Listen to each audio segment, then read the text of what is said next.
Welcome, everyone, to the Good Leadership Podcast. My name is Charles Good, your host and the president of the Institute for Management Studies. My company has been developing exceptional leaders since 1974, and I'm so happy everyone is joining us for another great episode. This podcast is designed to provide you with actionable insights and strategies that you can apply, from discussing the research of esteemed leadership experts and practitioners to take your leadership to the next level. My goal is that what we discuss will be immediately actionable and useful to you. I am very privileged today to be joined by retired Colonel Dr. Sean Hanna, who is a renowned leadership expert. He has personal leadership experience in multiple combat and contingency operations. He's also published over 70 publications, is the editor-in-chief for a Journal of Leadership and Organizational Studies, and serves on the editorial board of 3 other top academic journals, while also being a professor of management at Wake Forest University School of Business. Yeah, thank you, Charles. Appreciate that. Good to have you on the podcast. So before we start today, I always like to just ask you a little bit about your background. If you could give our listeners a little more insight into your military background as well as your business background. Sure, go ahead, Charles. I did spend most of my adult life in the military, 26 years in the Army, and retired as a full colonel back in 2012. So I just hit my 10-year mark after retiring from the military. I spent most of my career in the infantry. I had numerous, as you said, combat and contingency operations. Probably the most notable would be Operation Desert Storm. I fought the main attack element of that battle back quite a while ago when I was a young lieutenant.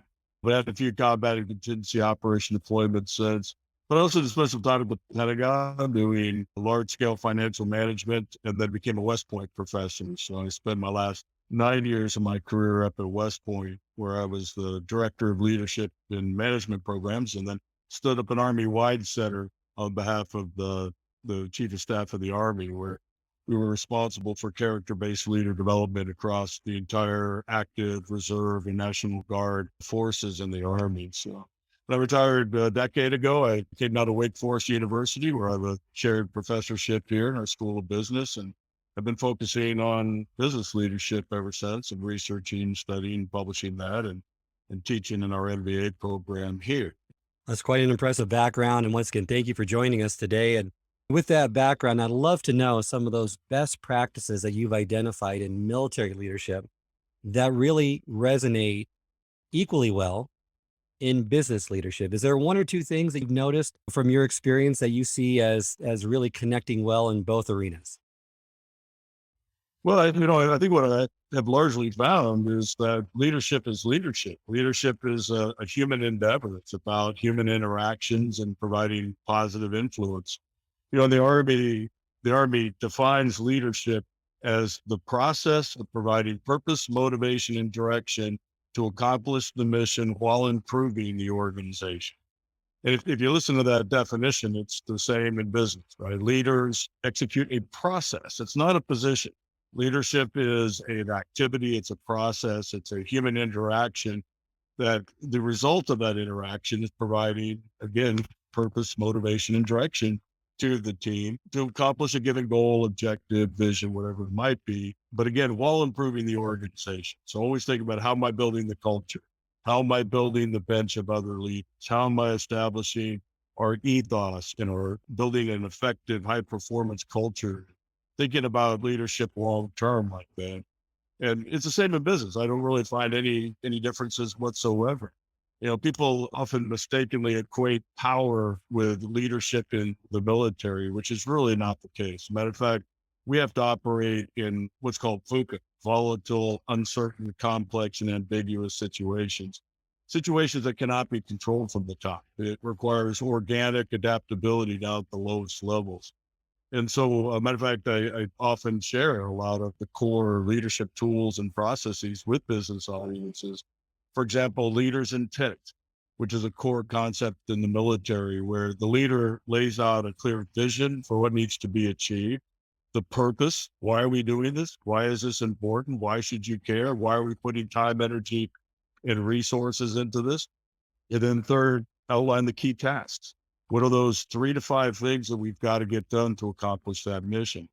And a piece of that The leader's intent philosophy underlying that is the leader is telling people what needs to be done and why it's important, but not how. And really engaging, empowering the team, giving them the ability to develop the how, the plan, and then come back and give the leader what's called in the military a back brief on what that plan is. And that's sort of that coaching touch point where the leader and follower sit down, go over the plan, maybe refine it. It's a very adapted, engaging leadership style. And we have to have that because you've got to have leaders at what we call the point of the spear out there making quick, rapid decisions and adapting to the context on the ground. So they need to be fully informed. They need to understand the big picture. They need to understand the bigger intent that the leader wants to see achieved. And then again, give them that sort of sandbox to play in, right? That empowerment box where they can make decisions that they need to rapidly adapt. And today's business environment, it's also VUCA. I mean, of course, with the latest activities going on with the COVID and some of the supply chain disruption and technology disruption and everything else, it's a constant VUCA world. And so this idea of leaders' intent and tools that we use to empower are really important. Some of the other tools in the military that resonate very well with business and are very applicable is some of the tools we use for learning, organizational learning, things like an after action review that is done after almost every important task or mission is done. And we sit down and say, all right, what was supposed to happen? What really did happen? What can we learn from what happened? And how can we use that information to get better? And it's just sort of part of that culture, that drumbeat of organizational learning consistently is a tool that's very effective also for business. I mean, I could go on and on. There's just a whole suite of leadership tools that the Army calls its leadership doctrine. And it's taught to every single leader in the entire Army. And so there's that consistency. And I've taught these tools to hundreds of companies, and they are immediately transferable to their environment to provide purpose, motivation, and direction, task clarity, and empower their teams. That's great. And I agree with you that we're living in a VUCA environment, and this is an environment that the military's been in for forever, right? So we can have a lot of things that are transferable, that transfer easily over. And one of those tools, you went through a couple of great ones. One of those I'd like to unpack a little bit further, and that's red teaming. If you could just kind of give us an overview of that tool, and then how that transfers, or how a business, a leader could use that tool when making decisions, right? Exploring alternatives, opportunities, identifying weaknesses, so on and so forth. Sure. Yeah, and I would invite your readers to can Google an article that I wrote for Chief Executive Magazine on red teaming. So if anybody just Google my name, red teaming, Chief Executive Magazine, an article will appear that gives some of the basic, blocking and tackling of red teaming. But red teaming is something that you do on the front end, right? So after action reviews are done after a particular task, although you might stop and do interim after action reviews in a longer project. The red team is something you do on the front end or plan, where we're trying to find all of the potential contingencies that might occur as you go to execute a given plan and foresee those, and then put contingency plans in place, checks and balances and other things to make sure that we can still accomplish the mission regardless of what might get thrown at us. But you probably heard the former Secretary of Defense, Donald Rumsfeld, talking about known knowns, known unknowns, and unknown unknown. And that's really what we're trying to do during red team, is to really verify what do we know that we know, right? The facts that are available to us. But what are those things that we know we don't? The known unknowns that we've got to think about and create assumptions, right? You might know what your cost of capital is today, but you don't know what's going to be next week. You know what your supply chain flow through is today, but you don't know what it's going to be next week. So we make assumptions when we plan. And so when we're red teaming, we're challenging those assumptions. And we're saying, well, what if we were off? What if it's plus or minus 10%? Whatever it might be. And then there's the unknown, where we're brainstorming all those potential threats and opportunities that we might face. And that's a key point is, when you're red teaming, you're not just looking at what could go wrong, you're also looking at what could go right. So when I teach red teaming, I talk about, of course, Murphy's Law, right? If it can't go wrong, it will go wrong. And that's part of those unknown unknowns. We want to just brainstorm what are all those potential things that might happen. But we're also looking at those opportunities, that might arise. And so Murphy spelled backwards, right, is Unford's law, is kind of a term that I use sometimes, is if it can't go right, it will go. And we also in business need to be prepared to flex to opportunities. And so we want to identify those also. But red teaming is a standardized process. And in that article that I mentioned in Chief Executive Magazine, I go through some potential steps. There's all kinds of different techniques to red team, but ultimately you're just trying to identify key decision points that you might face as you go to execute a plan, where you might have to flex the plan. And then identify as part of that, well, what do the leaders need to know? So what information needs to be tracked and reported to leaders so that they know that those events are upcoming and they have the information that they need to make decisions when those events occur. And then again, potentially have contingency plans in your back pocket. And in the article, I talk about contingency we had executed in Operation Desert Storm, where we had to tell 150,000 soldiers spread out over about 100 miles wide, 200 miles deep to, instead of attacking to the north, basically make a right-hand turn, pivot in place. And you can imagine the complexity of an operation like that. We were reacting to conditions on the ground with the enemy, and we were able to accomplish that effectively because we had a contingency plan in place for that potential eventuality. So that's what red teaming basically is. It's really just to identify the known knowns and known unknowns, the unknown unknowns, Murphy's Law, Unford's Law, identify what are those possible critical events, and then think through how the team would react if those events occur. That's great. And in your article, you mentioned it could be done very formally or it can be done informally. And you can red team and you're really asking people to take off their hats, right? Of being the proponent, the champion, the advocate, and then to plan or put on a more critical, antagonistic, or adversarial or challenger hat just to see it from a different perspective.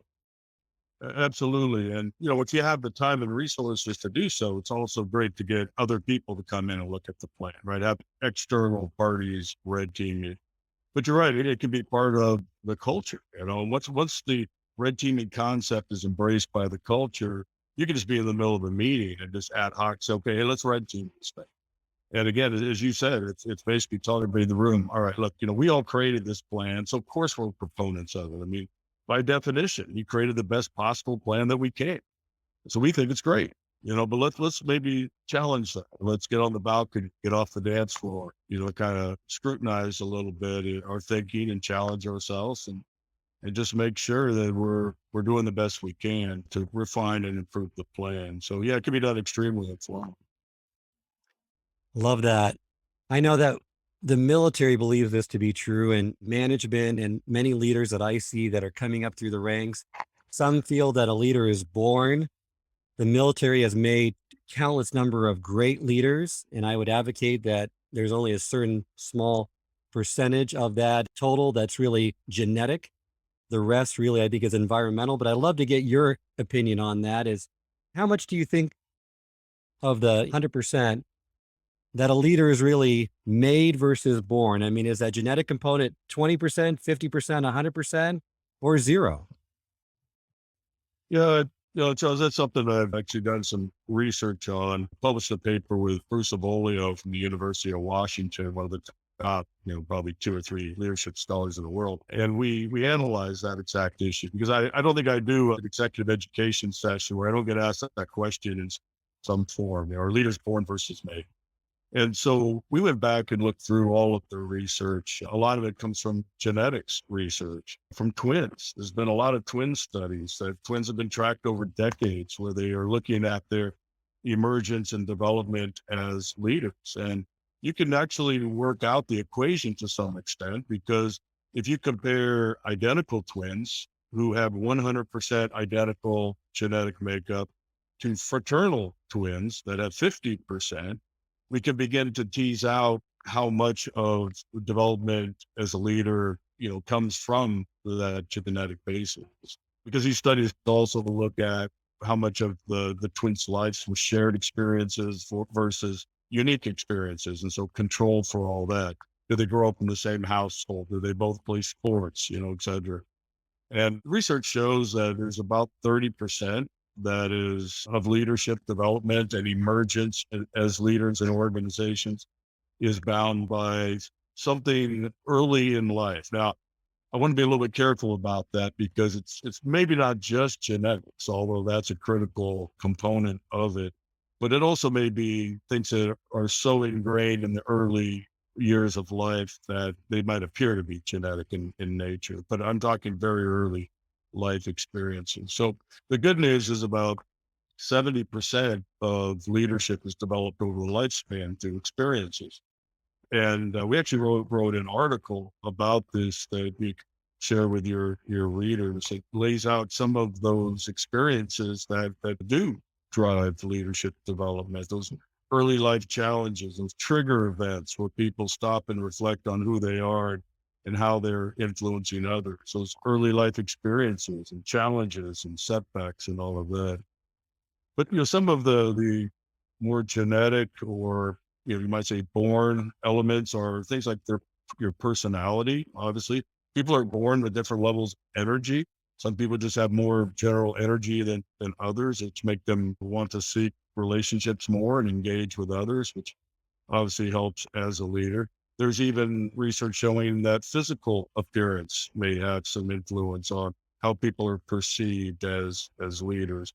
And it's not necessarily all the heroic things that you might think, but even people with bigger foreheads, people tend to think that they might be smarter.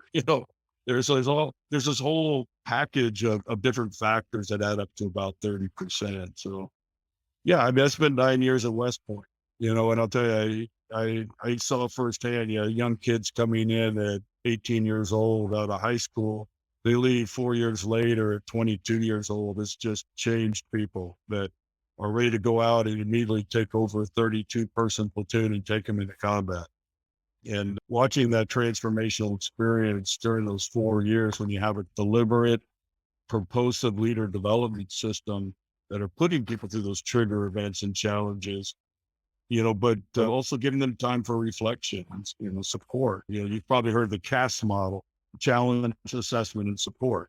And to drive leader development, we've got to put people through challenges that are and make them stop and think and reflect on their performance and their impact on others, but also provide them feedback and assessment so they understand how well they did, because we're not very good judges of our own behaviors, and then provide that support in an environment where you get training, education, counseling, mentoring, all of that. You put those three things together, challenge assessment support, and you can really accelerate that 70% of the potentiality that we all have to become great leaders. Well, that's great to hear. And I think that's great for our listeners to hear as well, because I always get that question as well from talking to different leaders in different positions to say, I just don't know how much of it's fixed. Can I even become a great leader? What does that look like? I love that paper that you referenced, and I'll make sure that it's available to our listeners. And in that paper, you also talk about parental influence that plays a key role, and how you stated that top rated leaders repeatedly describe their parents as being very challenging, pushing them as children to take positions seemingly well beyond their reach. And then looking at failure as a different way, as more of a learning event that they can then hopefully respond to as a result of that to the next leadership challenge more proficiently. So I think that's a great takeaway for our listeners as they're trying to develop that next generation of leaders, that they play a critical role, right? Yep. The article that you're referring to, we talk about a theory that Bruce Avolio and I developed called developmental readiness, which is another component of all this, right? We put people through challenge assessment support, but they have to be developmentally ready, and their organization has to be developmentally ready. At the organizational level, you have to have some freedom to fail, right? Leaders have to be able to underwrite the experiences of those that are developing underneath them and provide that coaching, that mentorship, and not punish them when things don't go right. As long as it's an honest mistake where effort was made, we're not doing anything, unethical or whatever. But the individual has to be developmentally ready too. And one of the key components that you're referring to is called learning goal orientation. There's learning goal orientation, there's performance goal orientation. So learning goal orientation is people look at opportunities as opportunities to learn, right? Not as challenges that I have to pass the test. And so when you have a learning orientation, if things don't go well and you have a setback and a failure, those people tend to stop and reflect on, okay, well, how can I get better? Because they see themselves as an evolving, ongoing, developing entity. Whereas people that have what's called performance goal orientation, they tend to think, well, I'm kind of a fixed entity, right? I'm an old dog. I can't learn new tricks. And so therefore everything to me in life is a test. And if I fail at something, well, I'm a failure because I don't feel that I can really get better. And those are the people that really stunt their growth, and that potentiality is that 70% that they could otherwise grow, they tend not to achieve the level of growth and development that they otherwise would if they had that learning orientation. Because they get defensive during failures, they don't take time to stop and reflect. They don't set new goals for themselves because again, they don't really think that they have the potential to develop and get better anyways. You're right. And those are the same words that Carol Dweck uses in her book, Mindset, with the growth and the fixed mindset. Because you advocate that being a leader is really Yeah. a mindset, not a position, correct?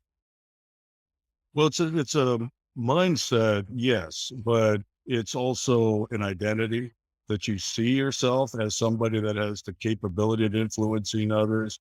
It's also the motivation. Leadership is hard work. It's easier to be an individual contributor and not have to take on the additional responsibility of managing people and climates and cultures and everything else that entails. So we have to have that mindset that we want to do it. We see it as being important. We have an identity that we see that we can become a leader ourselves and we can build those skills and development. And then, of course, it is also KSAs. I mean, we got to build knowledge, skills, and abilities, to support the behaviors that are required to provide purpose, motivation, and direction to others. But it is certainly not a position. And I think the word leadership and leader is grossly misused in organizations. In the world I come from in the Army, you could be a commander, but that doesn't mean you're a leader. You don't get a choice on whether you're a leader. You cannot be appointed to a leadership position. You have to earn that right, that mantle of leadership, by showing that you have the ability to provide purpose, motivation, and direction. You've got the ability to build the team, the culture, the bench, and all of that. And that's when you have the right to call yourself a leader after others have called you a leader. Great stuff. Love it. In every organization, there are these competing demands that leaders obviously every day must overcome to be effective to orchestrate collective effort. The leader must develop each individual to identify a common cause, and then where they need to make individual sacrifices short term for the betterment of the organization. But they must believe, right, that of the common cause and it's worthwhile. It's not something that's just not something they want to pursue. And research shows that this duty of orientation, right, which you speak about, is reflected in that. And you provide a great example of Nelson Mandela, how he held that duty of orientation and how he really, took it from where he's a great example of a leader who held such an external focus and that duty that changed his thinking about his role as a leader, transforming a system that was fraught with social or racial segregation and moving it into a more inclusive type culture.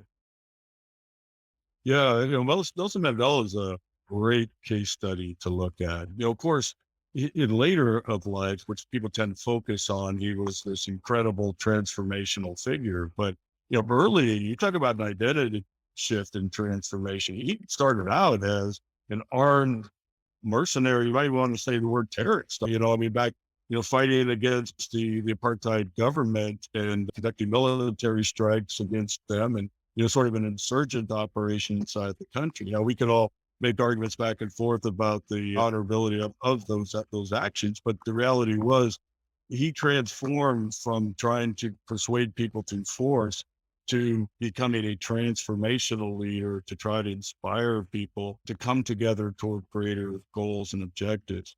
And, if the listeners of this podcast have not watched a movie called Invictus, I highly recommend that you watch that film. I assigned it to my MBA students as a case study, and they applied leadership theories and concepts to that particular movie. And we spent hours unpacking it because it is so rich of a leader that truly is that inspirational, transformational leader that is able to pull together large organizations. And as you said, a lot of that is his own personal duty orientation, right?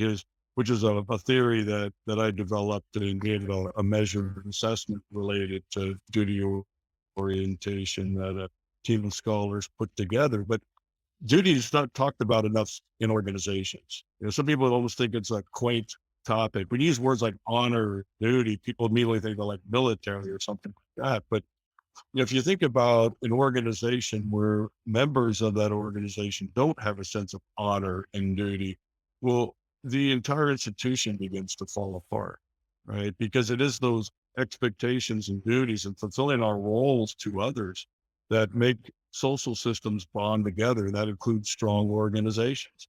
We can't talk about things like organizational cohesion or trust or accountability without thinking about duty and honor, people fulfilling those things that they're expected to. And, that starts at the top. And that's where Nelson Mandela later in his life was a great example. He stayed in prison for a couple of decades voluntarily because offers to be released, he would have had to renounce his opposition to the apartheid government. He just said, I'm not doing it. I had this dedication to this broader vision that I want to achieve, and I'm not going to cave in for personal self-gain. And so he sacrificed himself and stayed in prison for a couple of decades until he was finally released and finally able to manifest his vision through peaceful political means, of course, rising to become the president of South Africa. And when he did that, everybody thought that there was going to be retribution. When he rose to power for the first time, everybody thought that Nelson Mandela was going to now make retribution against the former apartheid government and what would be the people of South Africa that had oppressed, his people for so long. And he decided to do the exact opposite. And that again, if you watch Invictus, I think it makes a fairly accurate portrayal of that, where he brought everybody together instead of trying to divide people and put them apart. And he made sure that he showed that personal leading by example and role modeling to everybody else, and that they understood how important it was to him and be that beacon of an example. So very transformational leader. I think it's a great case study to really study Nelson Mandela. That's a great story and a great movie as well. I agree with you. So I do encourage also those that are listening to watch that movie. A great example of such transformational leadership by someone that brought a nation together that for a very long time had been at odds and been warring with one another. Another example, or let's kind of look at more personal leadership and how do you develop your leadership throughout your life? A lot of it's done probably disproportionately early in life because you're kind of more moldable then. But you also mentioned there are certain trigger moments that positively affect your leadership development. Can you go into some of those? Is there any structure around those? You mentioned some are kind of aha moments that might span decades that are just by chance or happenstance. Other ones are more deliberate through maybe coaches or mentors. But walk us through a little bit of that development, how it's formed early in life, if it is, and some of these trigger moments so that people can be more deliberate in trying to identify those or have those to improve their leadership. Yeah, so you made a comment there, Charles, which is very accurate, that earlier in life we're perhaps more malleable. We don't quite have the development and maturity of development, particularly in skills of being a leader early in life. And so it's so much easier to have a whole bunch of aha moments because everything's new to you. And so earlier in life, we're much more likely to have those transformational experiences where we're learning something totally new or counterfactual to beliefs that we held, and they can change us quite rapidly. But there's also a lot of misinformation out there about the malleability of leaders later in life. And, again, I really encourage everyone to have that developmental readiness. I look back, like when I did my PhD, I was a lieutenant colonel when I graduated. So I was already a, fairly higher mid-level, officer in the Army at that point, and had led very large dynamic organizations through some very challenging experiences. And, I thought I was a pretty good leader. And when I went in my PhD, I was exposed to all kinds of new concepts and ways of thinking and theories that I had never even heard about before. And there's something called Worth's hypothesis you may have heard of, an early psychologist that basically argued, amongst many other things, that the brain is not able to think about things that we don't have a word for. And because the brain is a linguistic processor, largely, it's a conceptual processor. And so it's hard to have conversations and think about things in a very rich, deliberate manner if we don't have a rich bank of concepts and words to use to think about those concepts. And so as I was doing my PhD, light bulbs just kept going off. I was going back and reflecting on moments that I had even in the past. So these trigger moments can happen in the moment, but they can also happen perhaps even years later through reflection. When we look back at an experience and we look at it through a new lens and a new mindset and kind of have those aha reflections. So, when we talk about trigger events, they're really actually the experience of the trigger. And whether something that you go through is just an event or a trigger event is largely up to you as the individual. Do you take the time to reflect on that moment and say, okay, mini after action, right? What happened? What can I take from what happened? What does it mean? How can I get better? That sort of thing. And so leaders that have that sort of a psychologist called metacognition, the ability to think about our own thinking, right? And it's that ability to, even in the moment, you're in a meeting, let's say, and you just get yourself off the dance floor, get on the balcony, maybe look around, see how people are interacting with one another. See how the tone is in the room, the emotionality in the room. Think about when you make a leadership intervention, how do other people react? And it's a pondering, that reflecting, that considering of events around you and how it might inform your leadership is when it finally becomes a trigger event. But, obviously more extreme transformational events are those that are going to, more likely to jog you into that reflective moment and truly give you more of a counterfactual experience, or an experience that is just something novel enough that really makes you step back and reflect. And as you said, coaches, mentors, senior leaders can plan those trigger moments. I mentioned earlier challenge assessment and support. Well, those challenges are potential trigger moments, and we can design those for people as part of their deliberate leader development program. No, I love all of that. I think that's great for the leaders that are listening to identify that they can have these metacognition. They can reflect back on their experiences through life that you can learn lots of great lessons from and develop yourself as a leader better. You can have metacognition where in the moment you're more introspective, thinking about how you're thinking and asking the right questions, right? Yeah. How is my leading right now? How are my values reflected in this action? Are my assignments, best at developing my followers, or am I just trying to do the job well? So it's asking those right questions, because a lot of what happens to us, our experiences every day and those big trigger events can really, we can learn valuable lessons from if we're in the right state. Yep. Absolutely. Well, we're almost done with the program today, but I always like to end with a call to action. Dr. Hannah, is there any one or two steps that leaders can take to increase value in the leadership areas that they're struggling with? Boy, I tell you, there's so many potential lessons I could tell people, that are aha moments that came from trigger events that I've had throughout my almost 30 years of being a senior leader. I think, one of the biggest takeaways is leadership is a team sport. And I think that in many organizations, leaders look at leadership as being a position, as being about power. And the reality is that leadership is not something you do as much as something you create.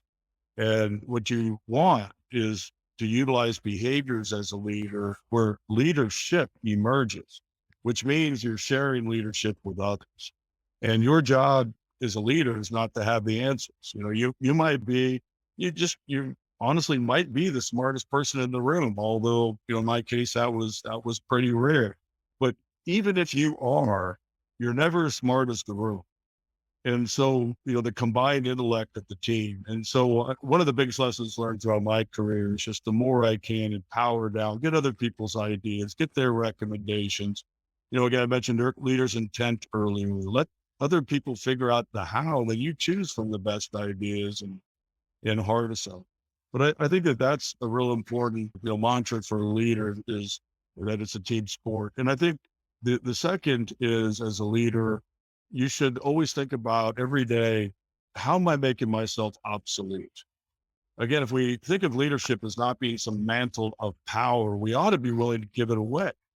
And great organizations are those that identify people that have made themselves obsolete, and then they promote them to the next level and say, go make yourself obsolete again. And, those are the leaders that move up the chain and create this vortex of growth and development underneath them. Because by making themselves obsolete, they're building the team, they're building the processes and systems, they're building other leaders to take their place, they're building a culture underneath them that they become less and less important. So those are probably my biggest suggestions to people, which kind of get to a mindset. Make yourself obsolete. Leadership is a team sport. And if you're thinking about those two things every day, you're probably going to be a pretty strong, empowering, inspirational leader. Those are great. And I would love, if not to put you on the spot here, but if there's a personal story that you could share with our listeners, a trigger event to your leadership development that really would have impact. I find that all the time, that when leaders could hear from a great leader like yourself, something that really connects with them, it's just so much more impactful. Yeah, I mean, I've had quite a few of them. In the infantry particularly, we get thrown into all kinds of experiences that we're just not necessarily trained for. There are missions that aren't even missions that are really in our doctrine to do. Got deployed over to Cuba for 6 months to be a camp commander of a migrant camp with thousands of Cuban migrants. And I had to be the mayor of this camp in Guantanamo Bay, Cuba for 6 months, for example. I'll tell you a little story about the Pentagon on 9/11, which, might highlight some of the points that I just said, particularly this idea that leadership is a team sport. So I was serving in the Pentagon on 9/11 when the plane hit, and I got a call after the attack to take over an organization that had the direct hit in the attack, a team called Resource Services Washington, that was responsible for billions of dollars of the headquarters Department of the Army budget. And this is essentially where the plane hit. They lost 84% of their employees. And I was asked to come in and take over as the budget director of this organization temporarily for a few months and stand it back up on its feet and recreate all of its processes and systems and close out the budget, which, by the way, the federal budget closes out at the end of September. So we had 19 days to reconstruct $32 billion, worth of the transactions that had been occurring throughout the year, and we closed this budget operation out. But I had an MBA at the time. I dabbled around a little bit with financial management up at the Pentagon, but nothing to this scale. And so when I walked into this organization the next day, there was two big lessons learned for me there. One is I stayed up all night the night before thinking about this engagement the next day. And what am I going to do when I stand up in front of the handful of survivors in this organization and try to turn the team around? And, I look back, you talked about a retroactive trigger moment, right? When I look back at it later, I realized I went into that meeting the next morning way too focused on management versus leadership. I'd spent the whole night before filling out reams of paper about all the stuff we had to do to reconstitute this organization. What I didn't think about enough was the human element. I didn't think enough about who did I need to be and how do I need to show up the next morning, when I stood this organization up. But, I was very thankful because I had the epiphany in the moment. And when I stood up in front of that group for the first time and was looking at their faces, something just triggered me, and I put all my paperwork down and I just asked them, what do you need from me? And they were silent. So I probed them again. What do you need from me? What can I do for you? And then voices started emerging from the room when they realized it was safe to do so. And, I really learned there that leadership is not something where you, again, are commanding and controlling and giving guidance to the team, but a great leader is giving the team what they need to be able to accomplish the mission for the greater organization. And you don't really know that unless you ask them. And, had I gone in and just said, hey, I'm, Johnny New Guy, and here's my, 58-point plan to turn this organization around, I couldn't even imagine how that would have fell on these people and what they would have thought of me, as the leader at that time. Would have shown that I didn't care about their emotions and their experiences. Another big takeaway there again was leadership as a team sport. I did not know how to do multi-billion-dollar, financial management operations, but I didn't know how to lead. I knew how to build teams. I knew how to strategize. I knew how to create social networks to bring in the knowledge and resources that this team needed. And once I got my head around what did they needed and where could I leverage my personal experience and relationships and knowledge, skills, and abilities, and what I could power down to them and let them lead and take charge of those things that they were capable of. It was a miraculous turnaround. We were able to successfully close out that budget in 19 days. But it was all because the leader before me had built the culture of empowerment. These folks were used to stepping up and leading. And David Lachek was the name of the gentleman who was killed in the attack. That was the budget director before me. He set it up such that after the attack, some of these people had to step up 2 or even 3 levels because their bosses were killed in the attack. And this team was able to successfully do that and, and accomplish the mission because he had that foresight. I told you earlier that leadership is not about just accomplishing the mission, but improving the organization. And David Lachek had really taken that mission on about thinking about the long-term type of organization, building that bench of leaders underneath him. And I was able to, enjoy the fruits of his work as that team was able to step up and make the mission happen. Wow, such a great story. Thank you so much, Dr. Hanna, for joining me today. I think that story really sends us off on a high note and illustrates many of the principles that we discussed. It was good to be with you today, Charles. Thank you for having me on your podcast. Dr. Hanna, remind our listeners how they can get in contact with you. Well, you can contact me through just Wake Forest University is probably the best. You have to just Google my name and Wake Forest University, and you can see some of my information on the site there and my email address if anybody would like to connect. Very good. Thank you again for joining us today. And this concludes this episode of the Good Leadership Podcast. If you would like to access this podcast, it can be found on our website at ims-online.com for the Institute for Management Studies. Remember, until next time, it's not what you know, but what you do consistently that makes a difference.